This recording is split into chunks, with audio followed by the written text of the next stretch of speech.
Whoa, ladies and gentlemen, Kocosports.com is proud to present Wrestle AM. Well, kids, the time is here. Save up everything, put it all in your little piggy bank because it's time for Money in the Bank. So here's what we're going to do. We're going to do the special edition of Pay-Per-View Profits. And, of course, I can't do it alone. I brought some friends along to help me out, of course. You got me, yours truly, the sexiest man on all of Internet Wrestling Radio. That's right, Boom Boom here shaking the room live from beautiful Omaha, Nebraska. And, of course, we got the founder, the CEO, the kingpin himself, Dave Kokotis. And, of course, we have a special guest host tonight. Now, ladies, you're going to notice that he only has picture here, not video, but that's for your safety because he's in the nude right now. He's sunbathing right now in sunny Orlando, Florida, talking about Rob Sackett. Hello, gentlemen.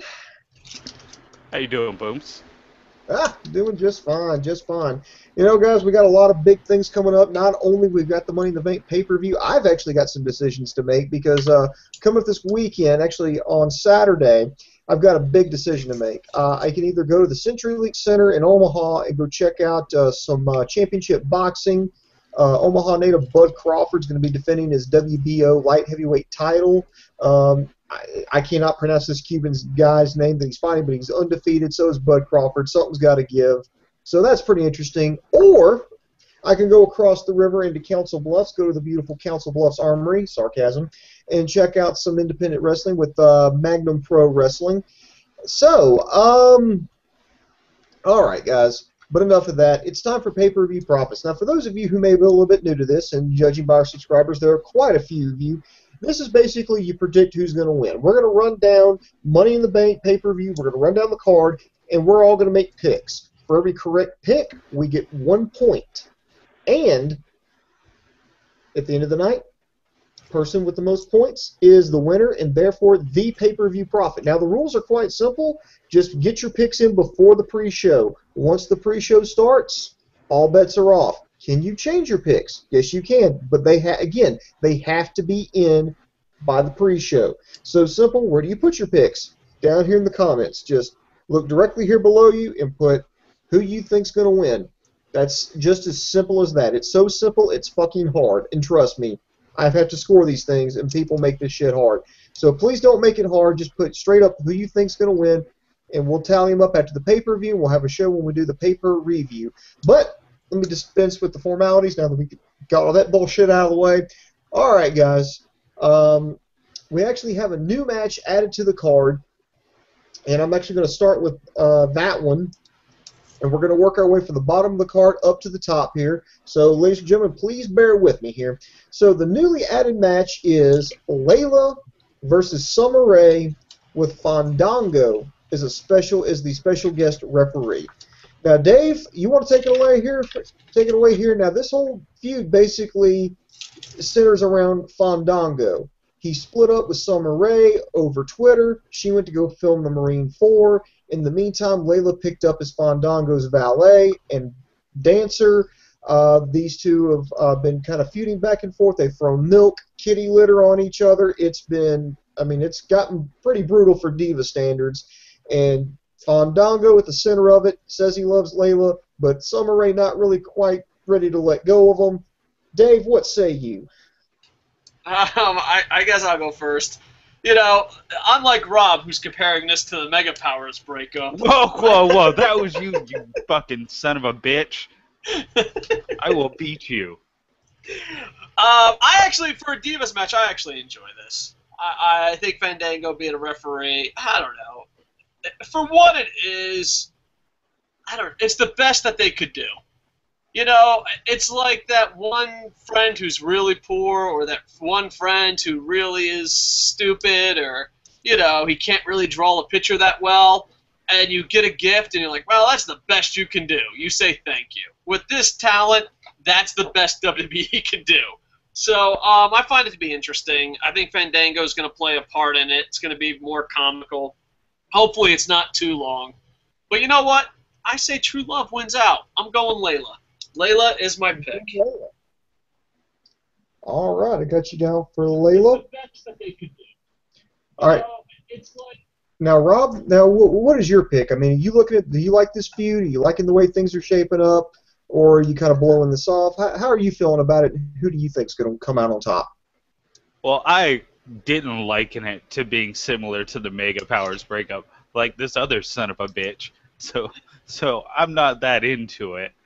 But if I had to pick one, I would go with Summer Rae. But I'd be way more into this match if they did an Attitude Era with it's just a bra and panties match. Let's go back to the. Dear WWE, please bring back bra and panty matches. I know it's not PG, but they could be name brand. They could be granny panties. They can be like full like lunchroom lady bras. That's fine. We just want to see a little bit more skin. Signed, every heterosexual male everywhere. Looking at this, I wasn't really interested because, and it's funny, my girlfriend absolutely fucking hates Fandango. She watches Total Divas. Dave does not. That's why he's better than all of us.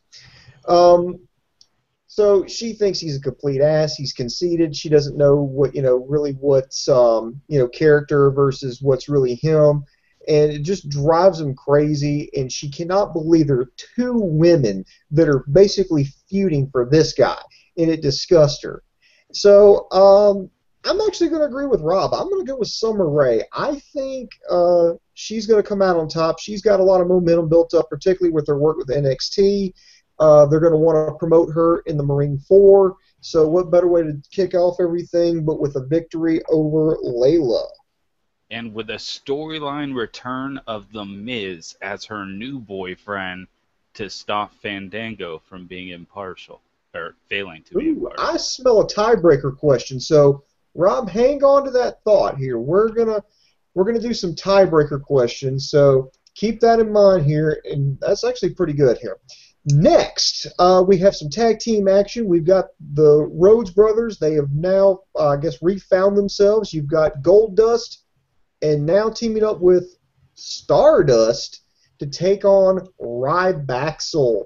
So, Rob, you went second on this last pick. You're going to go first. For one, let me ask you, what are you thinking about the new Stardust character, and do you think that new character is going to translate into a win for the Rhodes brothers? I am beyond excited about the new Stardust character. Like, to me, their tag team looks like one of the old tag teams from like back in the day. Just the awesome thematic style, like everything about it. I love it, and I love his new mannerisms and how much he's changed just in how he's actually wrestling. It's awesome.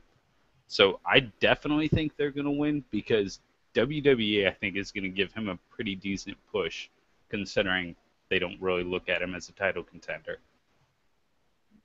All right. Now, Dave, look at it this way. Rybaxel has gotten a lot of wins over this team in the past. Which set off the search, and then Cody Rhodes is found himself. Excuse me. Do you think, knowing this is WWE, they tend to fuck themselves on momentum. Sometimes they just do shit that makes absolutely no sense. Do you think they're going to throw a curveball at us and have Rybaxel get the surprise win? No. I still, at night, I roll around in my bed going, how the fuck does Rybaxel still have a job? They made tons of cuts, and I thought for sure the people they cut should have had a job way longer than Rybaxel has. I'm going to Rhodes Brothers, but this tag team match reminds me of 80s wrestling. You got the musclehead, dumbass, generic wrestlers versus the freaky deaky painted guys. So I don't know. It just reminds me of something that you would see on NWA on TBS.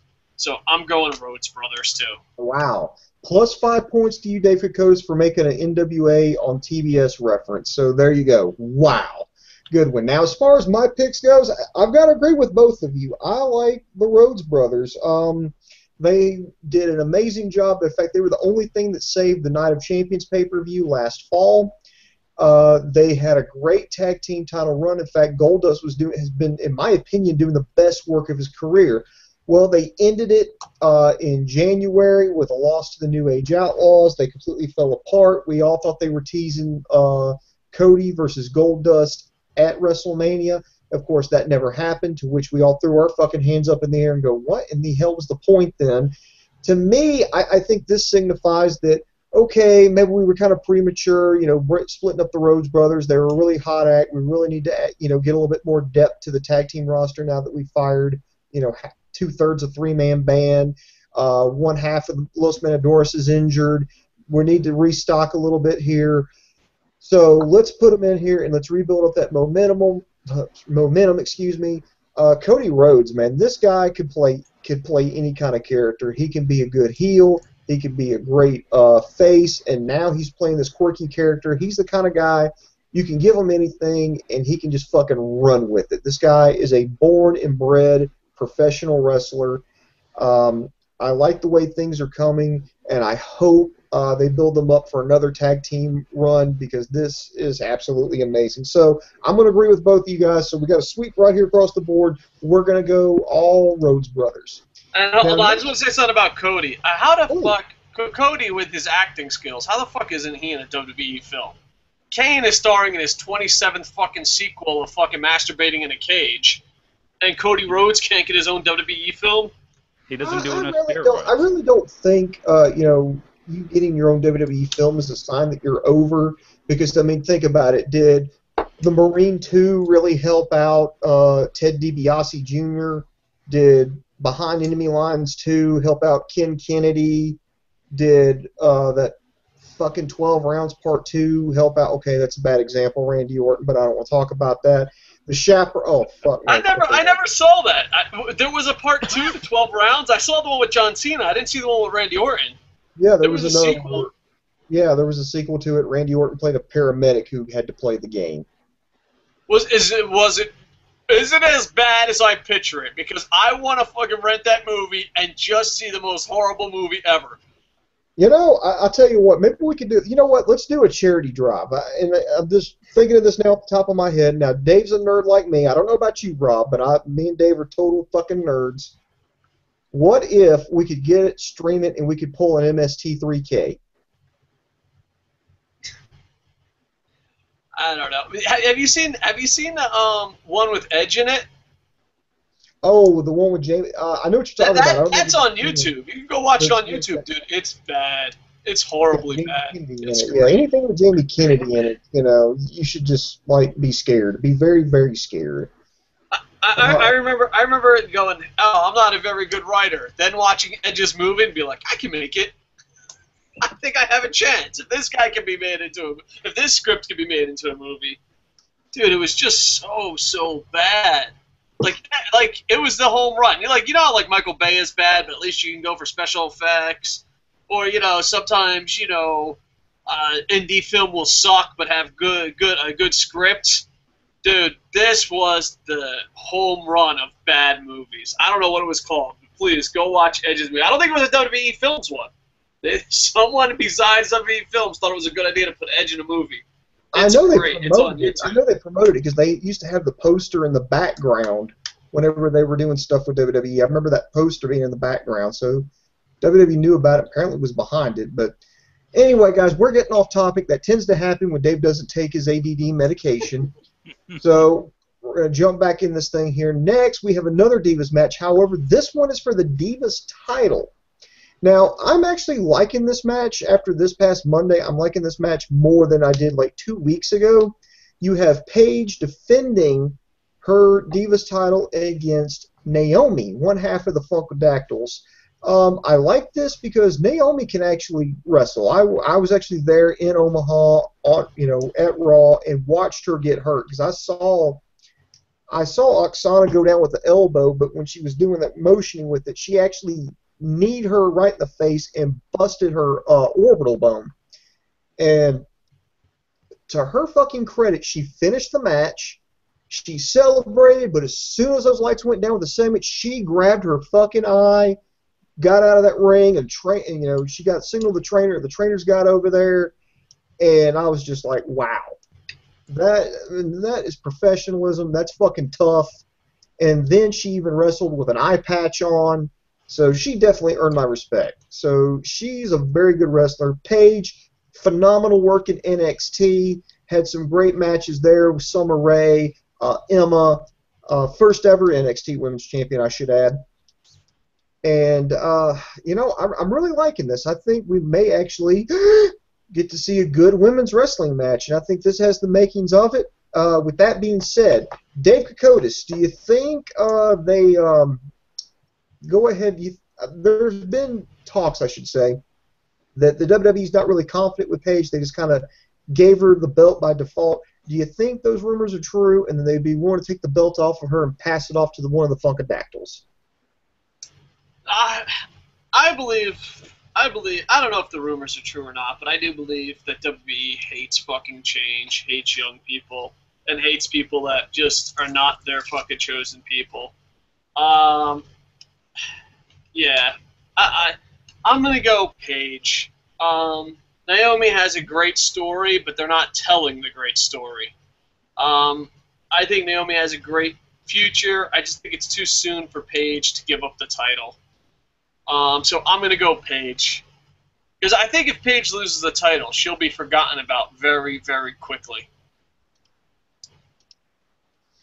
All right, so you're going with Paige. Now, Rob, do you agree with that? Do you agree that, if they take the belt off Paige, she's going to be forgotten about? Do you like how they've pushed her?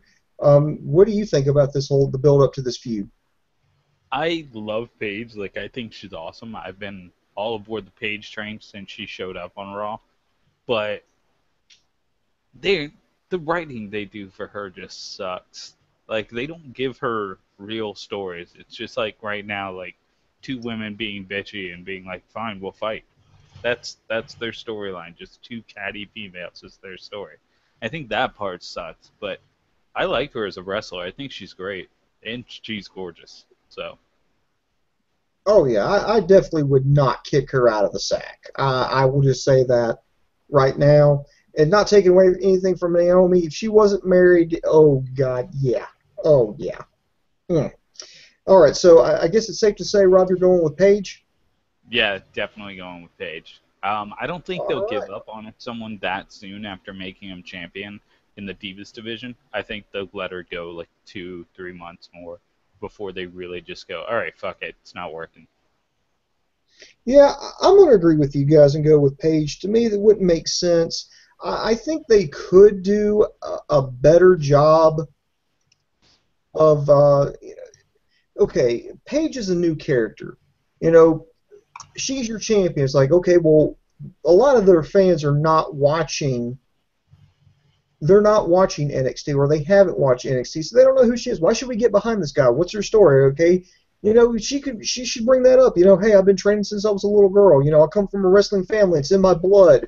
And interview her and keep getting that character over, that passion that she talks about for it, and give us reasons to root for. Instead, she's just some pale chick who beat AJ Lee one night, keeps getting her ass kicked, but winning at the last second, and there you go. And then they WWE wonders why nobody gets behind these people, why people don't cheer. They're like, well, it's not because they're not getting over. No, they're not getting over because you're not letting them get over. You've got a 3 fucking hour show on Monday, 2-hour show on SmackDown, 1-hour show on the internet, and another 1 hour.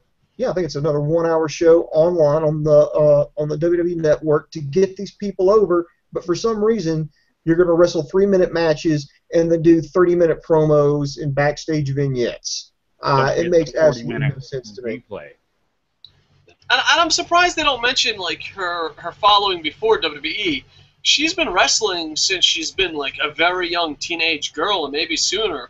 Her family was wrestling promoters, and there was documentaries on her done. You can go, I believe, on YouTube, and there's a documentary about her and her family, and her just getting to the WWE. So I'm surprised. William Regal used to mention that all the time in NXT. I'm surprised they don't mention that in WWE more. Well, it's because there's a difference between NXT and WWE. In NXT, their commentary team focuses on the match, and they focus on getting over the wrestlers that are participating in said match. While on Monday Night Raw, Michael Cole is talking about downloading the app and being like, oh, look what's coming on through Twitter. Jerry the King Lawler's making some old obscure references, and then JBL's making snide remarks. that's all they're doing. I mean, they don't mix well together. Whereas NXT has a 3-man commentary team, and yet they put over the wrestlers. I know, it's crazy. I know, insane. Whew. All right, guys. Hey, you remember that match we had last month between Big E and Rusev? Mm-hmm. Yeah, we're going to do that again. God damn. Big E versus Rusev again. I'm not seeing any special stipulations for this. I'm not a fan of this, and this is a problem. And I'll start off on this one here. This right here is a prime example of the inconsistencies of WWE that fucks themselves. You know, WWE talks about how they don't have confidence in people to be champions, to push them, to be big draws. They don't. These people aren't getting over. This is a prime example of it. You have Rusev. Remember, he's the Bulgarian brute. He's from Eastern Europe, and but his manager Lana is Russian. So she comes out and she talks about, I'm Russian. You America's weak. You're pathetic. We're better than you. Yada yada yada. Rusev comes out, never speaks a word of English except for Rusev. And they dropped Alexander for some reason because I guess first names are hard. Anyway, and then it makes no sense. Well, why is he promoting Russia? He's not from Russia. He's Bulgarian. It's a totally different country. Yeah, it's in the same vicinity. Yes, it's a former Soviet satellite, but it's a different country. And then I think the commentary got tripped up. It's like, well, he's the Bulgarian brute. He's out there with a Russian manager promoting Russia. But why is he promoting Russia if he's Bulgarian? Well, how can we promote this whole feud as Russia versus the USA if he's from Bulgaria? Fuck it, he moved to Russia, God damn it. There, now shut the fuck up. That's pretty much how it works. The thing is, he's a brand new character. Mm-hmm. Now, granted, the same thing happened to Kofi Kingston, but the reason why that happened is because paraphrasing here, but Kofi Kingston's mom went to the newspaper and bitched. He's like, he's not from Jamaica, he's from Africa. Why the fuck are you making him from Jamaica? And then Africa got all in an uproar, like, what the fuck? Why can't we have an African wrestler? And that really hurt Kofi Kingston's career because he was like, I'm Jamaican! No, I'm really just African. So that hurt it. And I think the thing is, okay, that kind of makes sense. You're like, no, he was supposed to be a Jamaican character. Africa got upset, so we changed him. Okay, that makes sense. Rusev, really, he's a brand new character. You knew the storyline was coming. Why not just premiere him as a Russian guy? Nikolai Volkov's really from North Carolina. He's got that tattoo of Bulgaria on his bicep that kind of throws that off. Yeah, but you could just cover that up. I mean, MVP covered his stuff up, but I guess, yeah. But my whole thing is... Not trying to poke holes in your argument. Well, actually, yes, I am. But that's something there. And plus, it's so, this is like such a fucking 1980s gimmick. All he needs is the hammer and sickle and it'll be complete. I blame this match on Big E. You didn't see this one coming. In the script, Big E is supposed to die, and John Cena's supposed to come down and make the save, and Rusev's supposed to say, if he dies, he dies. But at the last second, Big E's like, I don't mind losing, but I really don't want to die to put the storyline over. And Vince is like, do it again! Next pay-per-view! And until Big E dies in the ring, this is his fault. I mean, we gotta do Rocky IV. If that happens, does that mean that John Cena has to go work out in a barn, grow a beard, and then have a wrestling match in front of Vladimir Putin? Exactly. And like, if you could change, I could change. I'm stealing this joke from 77 episodes ago, but I'm fucking still going with it. John Cena's in the ring. If I could change, you could change. The problem is, Cena, you never change.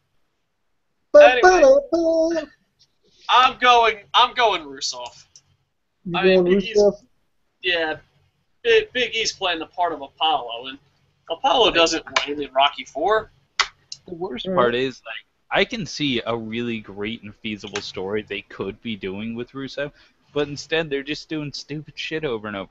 All they need to have him do is just run through fucking people all the way up until the next Royal Rumble. Just have him keep winning all his fucking matches and just building him up as a monster. And then have him go in first in the Royal Rumble and just fucking eliminating everyone as they're coming in. dominate the Rumble, and then run for the title. You've just built a fucking awesome-looking monster that looks undefeatable for your title run. I mean, that's a good idea, but hey, don't forget Big E dropped the Langston. This is another problem I see with WWE. I mean, here's a guy that they fucked up from day one. Okay, they take a guy who had a lot of charisma, he was a great guy, great athlete in NXT. Well, they call him up, great. They put him as basically the bodyguard for Dolph Ziggler. So he's the third man in it was him, Dolph Ziggler, and AJ, little miniature faction here. And then, he was silent, never said anything. He just went in the ring and took care of business. His gimmick was he was a no-nonsense guy that liked to lift weights. He was a power lifter. So he took care of things. Well, then they split him off, and he kind of did his own thing, and then he starts, trying to come, and it was awkward because he was trying to emote, and that's just not what we're used to seeing. Well, he wins the title, I would almost dare to say it was a decent run. I don't want to say mediocre, but he had a decent run. He loses the belt, and it just feels awkward because now they're trying to get him to emote. Remember when he was on Monday Night Raw and he started sounding like a preacher? He's talking about, oh, USA, USA, and it was just so completely out of character for this guy. I mean, it's okay. It's okay if you have like an evolution of a character where he starts at a point and transitions over to something else, but to basically go from a guy who about a year ago was the silent, no nonsense, I'll just beat you up, take care of business, to this, patriotic, oh, I have a dream, and now this is going to be here in the USA. Yeah, I love here working in the USA. It feels weird. It feels awkward. It comes off bad, and, it's just like, well, we don't have any, we don't have any confidence in these guys because you can't give them a consistent character for the audience to get behind. And so, I guess because of that, I'm just going to cut to the chase here. I know I've taken up way too much time just overanalyzing this match. But I really felt like I needed to get this out about these two characters. I mean, they're good characters. They just have nothing behind them. There's inconsistencies, and it just turns the fans off. So I'm going to go with Rusev keeping the streak going. All right, and I heard there's a stipulation. There is a stipulation for this match. The winner of this match gets their full name back. There you go. Both of them have lost their names. If you win this match, you get your full name back. So, good luck, gentlemen. Good luck. There you go. Rob, who are you going with in this match? I'm with Rusev, too. It's like, I don't see him ending the streak on just something with no hype. And even if they do, even if it's by, like, disqualification where, Big E hits him with a chair or something. I know he's not going to do that, but hits him with like a chair or something, and he wins by disqualification. Or better yet, Rusev gets disqualified for getting too rough with him, like he won't break like a hold and gets disqualified. I think that ruins the character. The guy has to keep winning cleanly. So I think any kind of win by Big E would just destroy Rusev's character. It would kill any momentum he's got. All right, here let's get into it. Here we got another tag team match here. This time the gold is on the line. You got the Usos minus the stench of John Cena versus the Wyatt family. This is the tandem here of Eric Rowan and Luke Harper.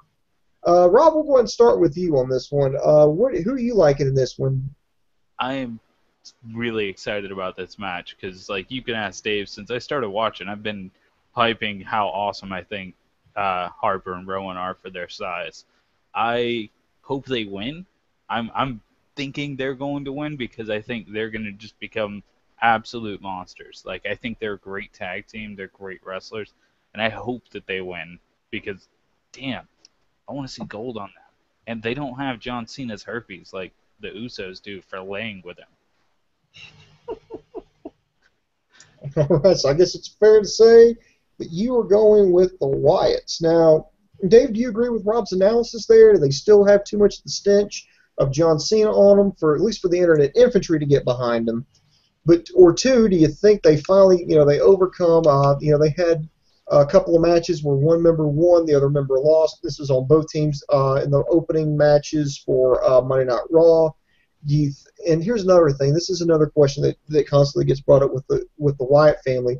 Do they really need the gold? Would them winning the gold actually hurt their characters? Because then they have to walk around with the belts, and then they have to defend the titles, and it just seems like you wouldn't mesh well with their characters. Do you agree with that assessment? No, you can still have the belt. I don't agree with the character thing. I think they can have the belts and still, because all they want is power to send out their message. So I can see them wanting the belts and all that.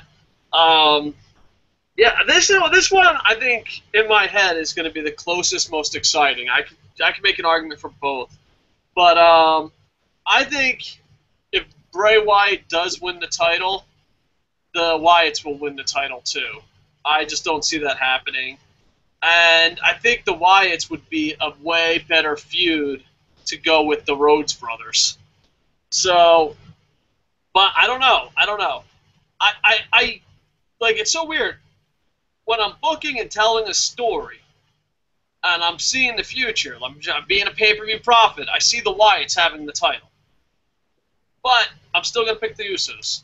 Maybe it's too soon. I don't know what it is. Maybe it's I have a man crush. Maybe they're on the Fighting Kangaroos. I can see why everyone thinks it's the Wyatts. I just don't think WWE... Well, no, it makes sense. They're part of a stable with John Cena, and, John Cena's going to win probably. So, boom, right there. We get the perfect triangle. That's all the gold on one stable. There we go. The Cena boys. Yeah. Dun, dun, dun, dun. You make me sad, but you're probably right. It makes me sad too here. I honestly could go either way with this. It would make sense. I think this is definitely the best match being booked going into it. Yeah, like, I can see both teams doing great. Yeah. It absolutely makes sense for both teams to win.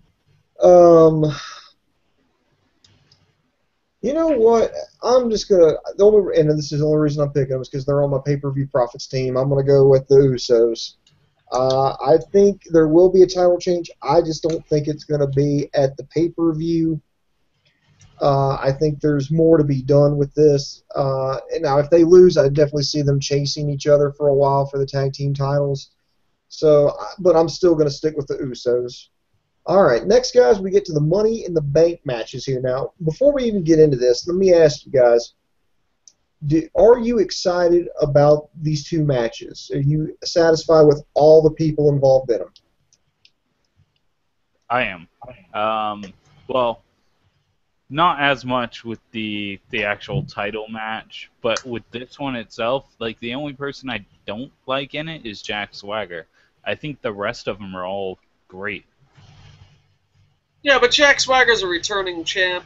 On YouTube, WWE has a thing called Inside the Numbers. I didn't know Money in the Bank was around that long. Money in the Bank has been around a lot longer than I thought. I kept talking about it like it's still a brand new pay-per-view or a brand new concept. Well, technically it is. I mean, I think it first popped up WrestleMania 21. Yeah, it's been 9 years. That's not new. I don't think you can sit. I know we're old, and 9 years ago is new, but I think for the rest of the world, universe, they don't go, well, 9 years ago, that's a new pay-per-view. I think when you start saying, that's new, 9 years ago, we're officially fucking old. Who are all the people in the Money in the Bank? List them off for me. All right, first here, I'm going to talk about the Money in the Bank contract ladder match. This is the one where you go for the briefcase. The competitors in this are Seth Rollins, Dean Ambrose, Jack Swagger, Rob Van Dam, Kofi Kingston, Dolph Ziggler, and there is a huge question mark right now with the final competitor, the Intercontinental Champion, Wade Barrett. He was injured on SmackDown. From what I understand, it was a shoulder injury. I could be wrong about that. But WWE has made no official announcement about the extent of his injuries and if he will be competing or not. So bear in mind when you make your picks or as you talk about this, Wade Barrett is shaky and up in the air. Now, Dave, you seem to be the most enthusiastic about this. What's your breakdown of this? Well, first off, I'm very upset. I've talked about this for the last couple weeks. Seth Rollins should be the champion. Seth Rollins, should not even be in this fucking match. Seth Rollins should be the fucking champion. For many fucking reasons. Seth Rollins, A, is great in the ring. B, has tons of heat. C, storyline, it makes perfect sense. He just turned on the Shield. He got his fucking Triple H hooked him up.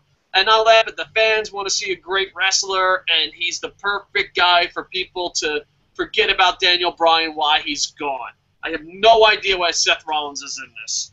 I think he might be a favorite to win, but me and Rob were talking on another show, and I think Ambrose is going to call Seth Rollins. And I don't know. I know I'm going with my heart here. I am going with my heart. He cut a great promo on Main Event. I am going with my heart. Ambrose costs Rollins the win. Dolph Ziggler gets the title. Oh my God. The box. Yes. That's what I'm going. Going with my heart. Going with my heart. I love Dolph Ziggler. Are you inside my head? I am inside your head. Dun dun dun. Like, because in my head, I was visualizing the scene playing out. And, like, in my head, it's Rollins climbing the ladder. He's almost up there. And Dolph's getting up on the other side. And Ambrose just comes up and just tears him off the ladder. And just starts beating the shit out of him. Doesn't care about the ladder. And Ziggler goes up the ladder and gets the briefcase. That is my happy dream, ideal win scenario. And that's what I'm going with, too. Who's that pick one more time, please? I'm going with Dolph Ziggler wins it. You're going with Dolph Ziggler? After Ambrose stops Rollins from winning. Yeah, I think that's it. And I think if you can pick a number 2, I think maybe Rollins.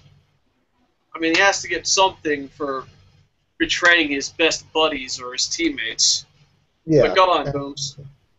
Well, since you both picked Dolph Ziggler, then in that case, I'm afraid I've got some bad news. You're going with the guy who they're reporting is injured. That's a bold move.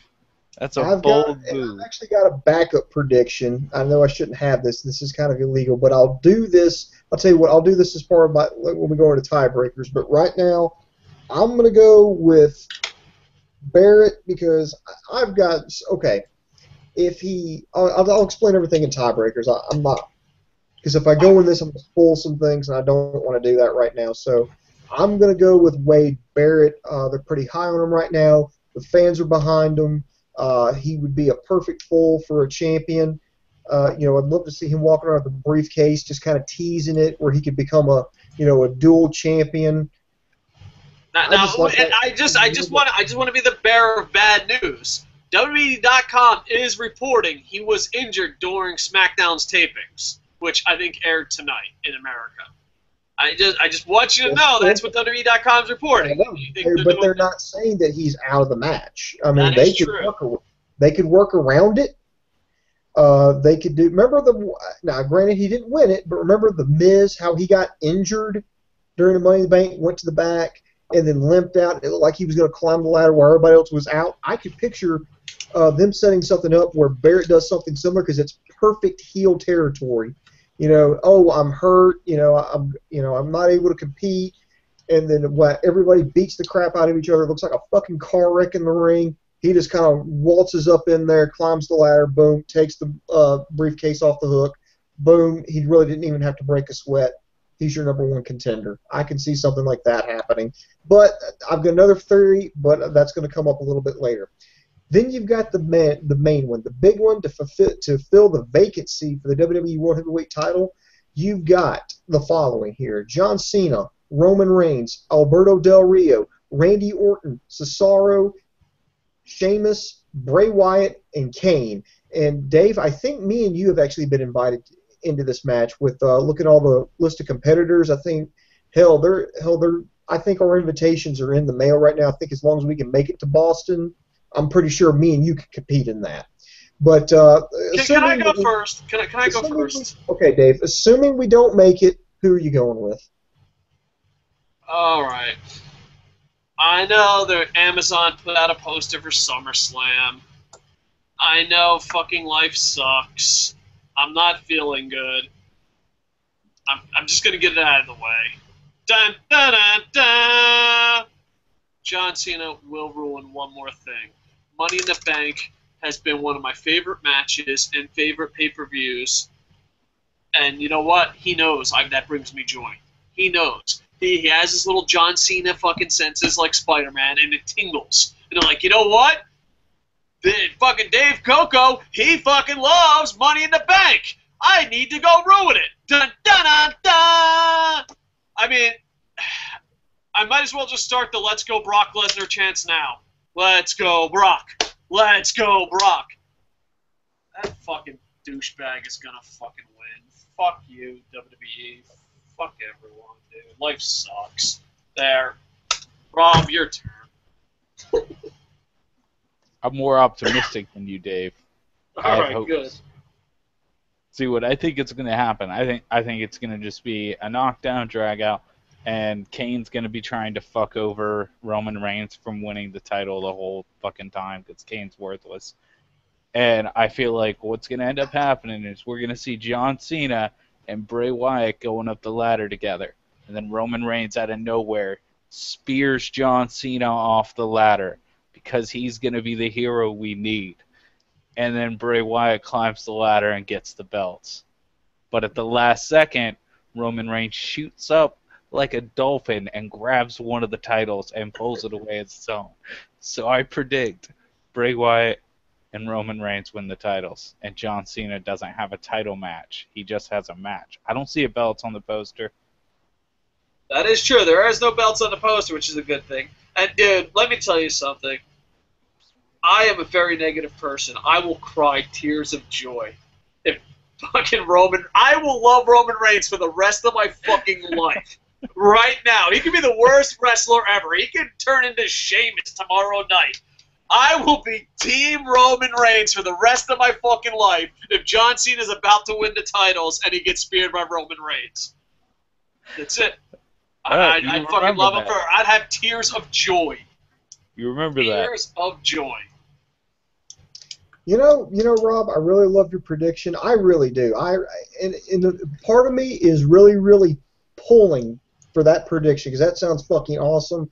I'm visualizing that in my head, and that just looks amazing, which proves WWE, all three of us are available here. If you want to hire us to be, writers, be part of your creative team, just lock us in a room and give us some Funyuns and Mountain Dew, and we can crank out TV like you wouldn't believe. So, but WWE is not a creative company. Their writers are not creative. They can't tell a fucking story to save their goddamn lives.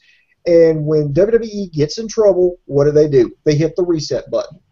That's what they do. They are unimaginative. They are incapable of pushing their own talent. That's why they're fucking drowning right now. This is why their ratings are plummeting. This is why the stock is plummeting. This is why people aren't buying the network.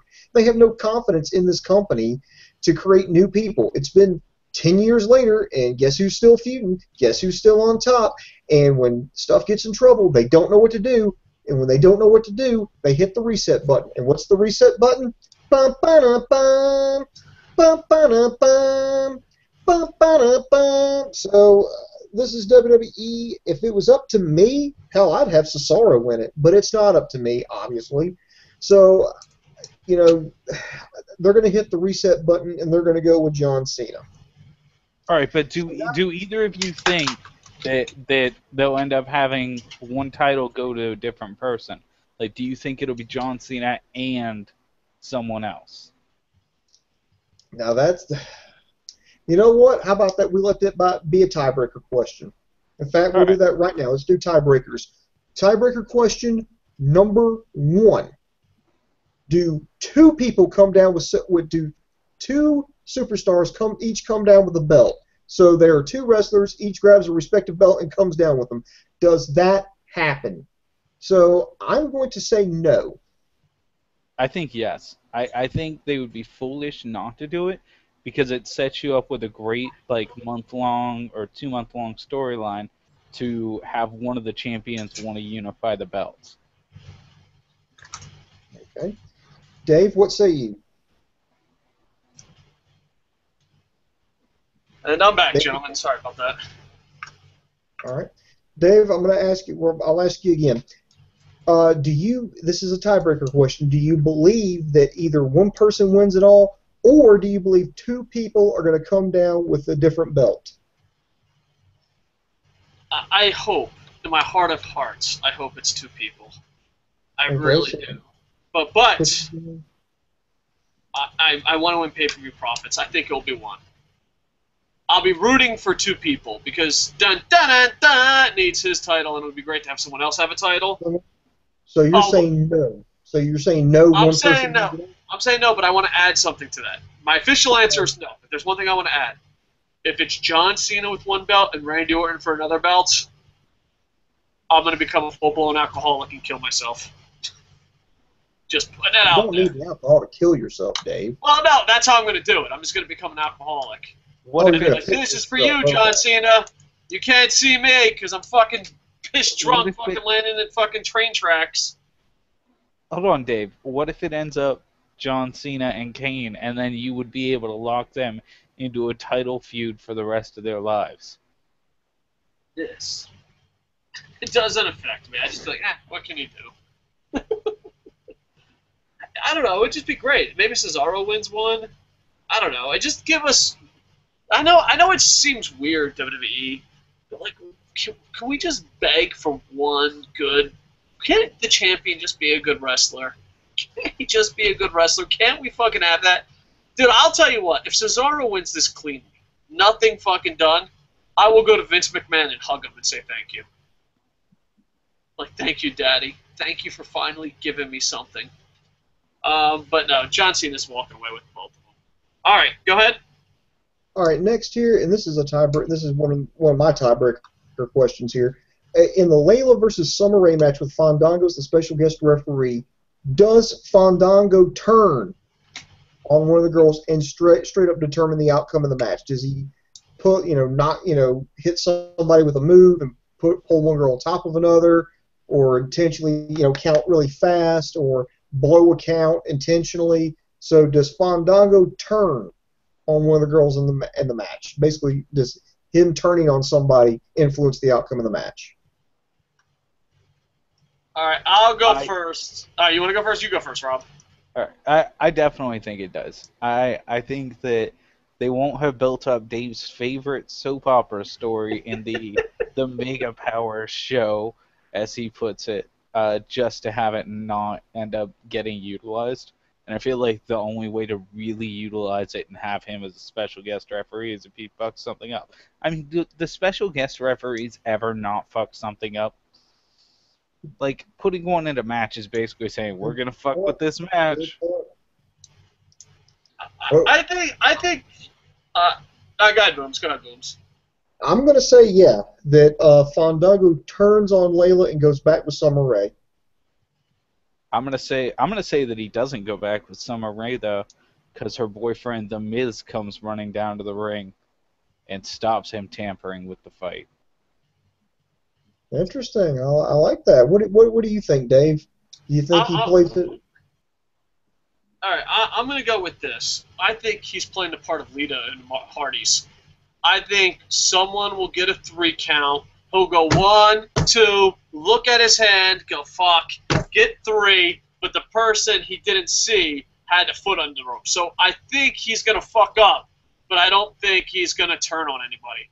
I think he's playing the part of Lita. Because remember when the Hardys had to wrestle each other, and Matt Hardy had his foot under the rope, and she counted 3 and looked at her hand? I think he's going to play the part of Lita. I think they're going to recycle the Lita storyline. So I think he'll be a bad referee, but it won't be he won't be turning on anyone. There will be nothing intentional, is what you're saying. Yeah, okay. Yeah. All right. Another tiebreaker question is, in the Paige versus Naomi match, does Cameron turn on Naomi? I'll go first. I say no. They save that for Raw. They a lot of times on pay-per-views, they love saving that shit for the next night on Raw. So I'm going to say no. What about you, Rob? Does Cameron turn on her tag team partner? Say what? I'm gonna go with no too. It just, like Dave said, I feel like that's something that they're gonna want to do to fill like the fucking first 30 minutes of the show. I'm going to go out on a limb and say yes, that Cameron, she's trying to help out her partner. Naomi rejects it, and that winds up costing her partner the match. Paige, hits Naomi with the Paige turner. She gets the 1, 2, 3. Cameron goes in there. It's like, what the hell, man? I had this in the bag for you. And Naomi's like, no, I don't want to win like that. She goes, well, why don't you take my help? And pushes her back, and then they just, finally, Cameron's like, okay, whatever. And when Naomi turns her back, she blasts her from behind and starts beating the crap out of her, and the referees have to pull her off, and then that's a angle they go into on Monday Night Raw. So that's what I think is going to happen. And then this will be the last tiebreaker question. So again, put your picks down here with tiebreakers.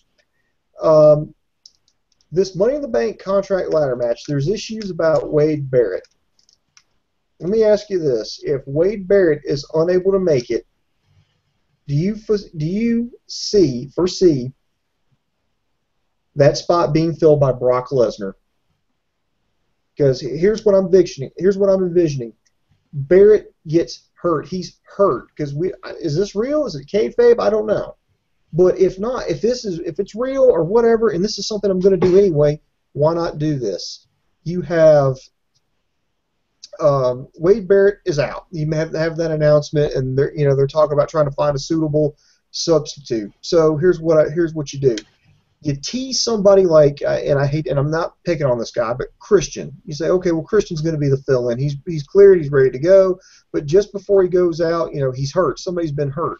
And then you have Paul Heyman come out and go, oh, well, I've got one of my clients in there, but the other one wants to be in too. And then, boom, he singles out, and here comes Brock Lesnar. He comes out. He eventually wins the title belt, the Money in the Bank briefcase. John Cena wins the World Heavyweight title. And then just as John Cena comes down with a belt, boom, cue out Brock Lesnar. He comes down and does a stare down with John Cena to end the pay-per-view and says, I got something I'm going to tell you tomorrow. And boom, go off the air that way. I say no return to Brock Lesnar. That son of a bitch ain't showing up unannounced and advertised for 12 years. Well, I could see them do that because they were talking about doing Brock Lesnar versus Daniel Bryan at SummerSlam. Yeah. Well, and then I saw like a poster for John Cena versus Brock Lesnar. I can just see them doing that. But you're going to say no? I'm going to say no. It's way too cool. I'm going to say yes, and what do you say, Rob?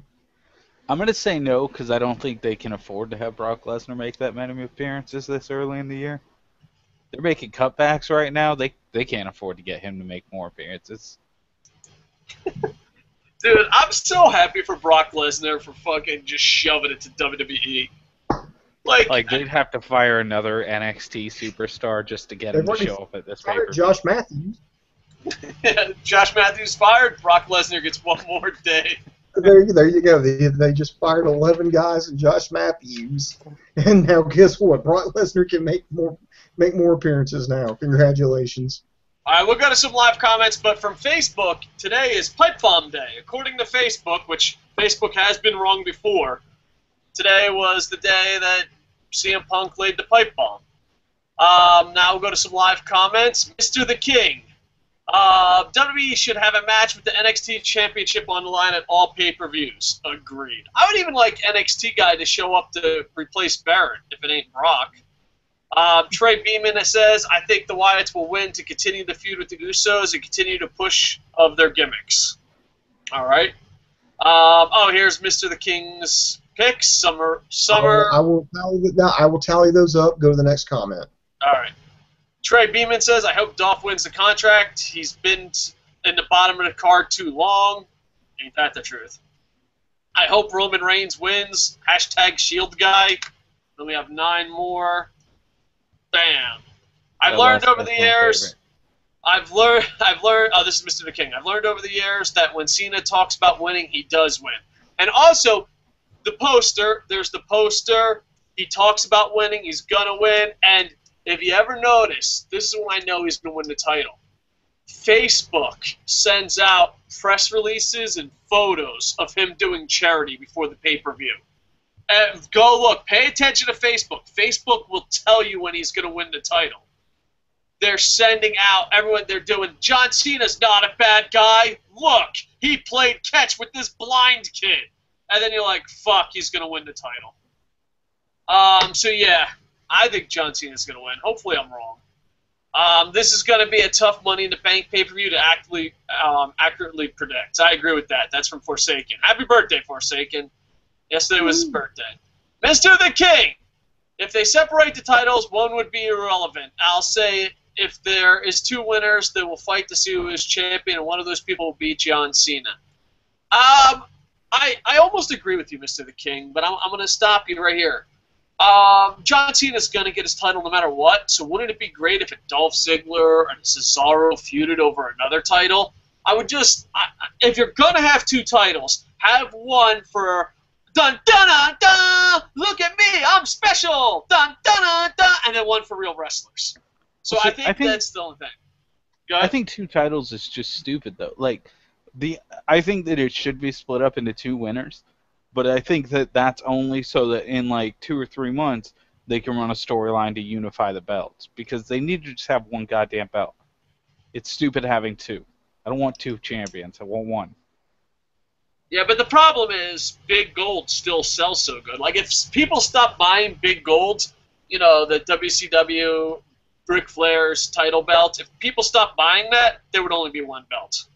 But the problem is a lot of people buy Big Golds. All right. Forsaken says, same here, buddy. I need another 5 points of fantasy wrestling. I need Boom Boom to stop losing. Boom Boom is the pay-per-view prophet and is beating me in fantasy wrestling. Son of a bitch. Mr. the King, answer tiebreakers. The 2 champion outcome will be best for business. That's what Trey Beeman says. Tiebreaker 2, Mr. King. Tiebreaker 2. Okay. Tiebreaker 3. Bam. We're done. All right. I think that's it for live comments. You want to wrap this show up?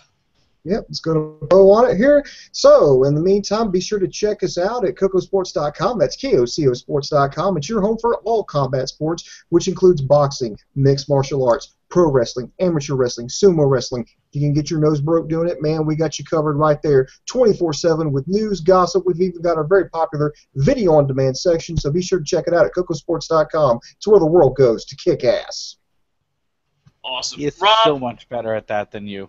Holy yeah, dude. I'm pretty horrible at it. I'm not even going to lie. His blows yours away. You should just record his and use it instead of yours. That is true. Well, that's why Boo Boom's the best in the business. He's like the best salesman, pitchman in the business. Me, the I'm rest just of the night you need to just practice in a mirror doing what he just did. Never. Because he'd have to look at himself. That is, I'm not very good looking, I assure you. That's why Dave could never look. That's why Dave could never have a coke habit. All right. Ha, ha, ha. Dave's not good looking. We all get it. All right. I am looking forward to Money in the Bank as of right now, but I'm afraid John Cena's going to ruin one more thing for me. You know? Dave, you should have said, but I'm afraid I've got some bad news. I think John Cena's going to ruin it. Yeah, son of a bitch. Oh, well, let's enjoy it while we can. I enjoy Money in the Bank. All right, so go to Kocosports.com. Thank you, gentlemen. And thank you, Internet Imagery. And with that, I am over.